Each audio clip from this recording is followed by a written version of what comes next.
Retour sur cette rencontre entre les sénateurs et les représentants de PNUD au Gabon, des moments qui auront permis d'aborder les questions liées à l'amélioration des conditions de vie des Gabonais. Gervais Faboussodjouga et Franck Mexan-Mangolo nous font le point.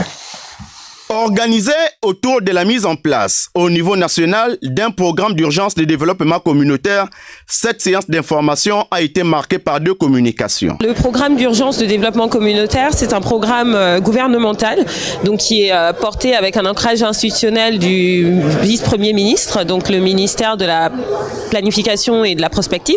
Et le PNUD est un soutien technique donc pour l'opérationnalisation de ce programme d'urgence de développement communautaire. Aujourd'hui, c'était l'occasion de venir, de le présenter aux vénérables sénateurs, de voir leur retour sur ce programme, comment on pourrait l'améliorer et le domestiquer au Gabon, et de voir aussi quel serait leur rôle éventuel dans la mise en œuvre, le suivi, évaluation. Ces communications ont suscité des réactions tout aussi importantes les unes que les autres de la part des vénérables sénateurs. Quel est le bilan du PNUD au regard de la pauvreté, de la misère grandissante?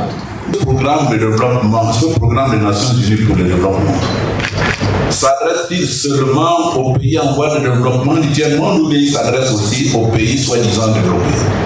Puisque c'est un programme des Nations Unies. Ces travaux ont été sanctionnés par un rapport de restitution qui a été présenté par le président de la commission du plan.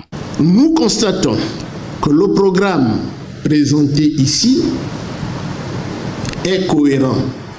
Il contribuera ainsi aux efforts de développement et au désenclavement des zones rurales déshéritées pour un développement plus durable. Aptes à soutenir ce projet, les sénateurs attendent tout de même la restitution des résultats de la collecte des données réalisées par le Programme des Nations Unies pour le développement dans le cadre de ce programme.